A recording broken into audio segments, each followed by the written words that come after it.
بسم اللہ الرحمن الرحیم۔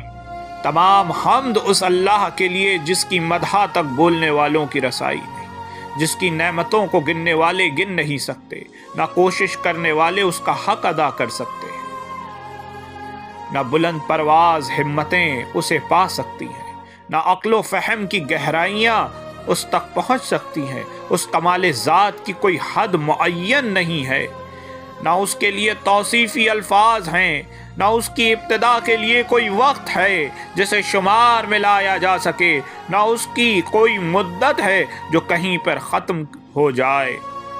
اس نے مخلوق کو اپنی قدرت سے پیدا کیا، اپنی رحمت سے ہواؤں کو چلایا، تھر تھراتی ہوئی زمین پر پہاڑوں کی میخیں گاڑی۔ دین کی ابتدا معرفت ہے، کمال معرفت اس کی تصدیق ہے، کمال تصدیق توحید ہے، کمال توحید تنزیہ اور اخلاص ہے، کمال تنزیہ اور اخلاص یہ ہے کہ اس کی صفتوں کی نفی کی جائے، کیونکہ ہر صفت شاہد ہے کہ وہ اپنے موصوف کی غیر ہو، اور ہر موصوف شاہد ہے کہ وہ صفت کے علاوہ کوئی اور چیز ہے۔ لہٰذا جس نے ذات الہی کے علاوہ صفات مانی، اس نے ذات کا ایک دوسرا ساتھی مان لیا۔ جس نے اس کی ذات کا کوئی ساتھی مانا، اس نے اس میں دوئی پیدا کی۔